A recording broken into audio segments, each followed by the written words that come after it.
कल जो prime minister के साथ किया गया, जो सर कह रहे हैं कि ये कोशिश ये थी कि दबा दो, झुका दो, मोदी को स्पीच के बीच में रोक दो, इनको रुकना पड़े, अपनी बात मनवा लें कि इस आदमी को पहले बोलने दो। मोदी तो नहीं रुके, मोदी बोलते रहे। आज मल्लिकार्जुन खड़गे वो बोलना चाह रहे थे प्राइम मिनिस्टर के बीच के, और नॉर्मली मुझे लगता है अगर ये सब हंगामा उनके साथ पहले ना हुआ होता, कल लोकसभा में अगर ये ना हुआ होता और आज अगर इंटरवेंशन मांगते मल्लिकार्जुन खड़गे बहुत आसानी से तो मोदी बैठ जाते, खुद ही मोदी जी बैठ जाते। बिल्कुल। लेकिन कल उनके साथ चूंकि ये हो चुका था लोकसभा में, तो आज उन्होंने कहा आज मैं तुम्हारी भी नहीं सुनूंगा।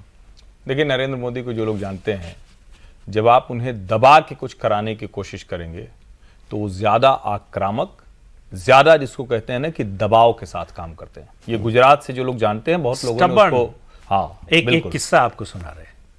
2002 का मामला है, चुनाव की घोषणा हो चुकी थी। हिरेन पंड्या का नाम सुना ही होगा आपने। मोदी ने तय किया इनको टिकट नहीं देना है। उनके मंत्रिमंडल में थे, बाहर निकल के जो है कैबिनेट की बात बाहर की, कुछ झूठ कुछ सच, बहुत नाराज थे। यहां से जो लिस्ट गई मतलब गुजरात से, उसमें नाम नहीं था।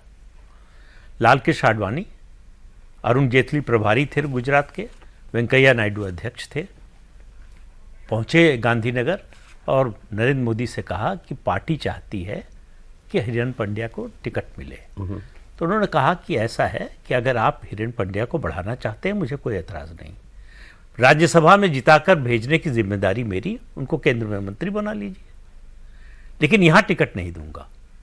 तो फिर आडवाणी जी ने कहा कि अटल जी चाहते हैं। तो उन्होंने कहा हमारे नेता हैं, उनकी बात मैं नहीं टाल सकता, तो उनको टिकट दे देते हैं, लेकिन आप चुनाव किसी और के नेतृत्व में करा लीजिए। अच्छा, मैं नहीं लड़ूंगा। हाँ, ओके। तीनों लोग चले आए, हिरेन पंड्या को टिकट नहीं मिला। तो अपनी पार्टी में अपने नेता जिसका इतना सम्मान करते हैं, जिसकी वजह से मुख्यमंत्री बने, उनको मालूम है कि सब कुछ पार्टी ने दिया, वहां वो झुकने को तैयार नहीं हुए, क्योंकि वो मान रहे थे कि वो सही हैं। और अगर पार्टी ने हिरेन पांड्या को टिकट दे दिया होता तो ये सच में उतर जाते मोदी। अब पार्टी को ये लगा होगा तभी मान गई ना। पार्टी को लगा होगा कि ये बड़ी मुश्किल हो जाएगी। ये मतलब इस तरह के किस्से जो है कम मिलते हैं। ये बहुत पुराना किस्सा एक और सुना देता हूं। वो डॉक्टर संपूर्णानंद का है। डॉक्टर संपूर्णानंद और गोविंद वल्लभ पंत की पटती नहीं थी, तो पंत जी यहाँ होम मिनिस्टर थे, वो मुख्यमंत्री थे। यूपी से लिस्ट आई कैंडिडेट्स की, उसको पंत जी ने सब बदल दिया। नेहरू जी ने उसको एक्सेप्ट कर लिया और बुलाया संपूर्णानंद को, कहा कि ये लिस्ट है, ये देख लो, तुमको अगर कोई चेंज करना। तो उन्होंने देखा, समझ गए कि हो चुका है, नेहरू जी सहमत है। तो उन्होंने कहा नहीं, मुझे सिर्फ एक नाम बदलना है। उन्होंने हाँ बिल्कुल बिल्कुल, तुरंत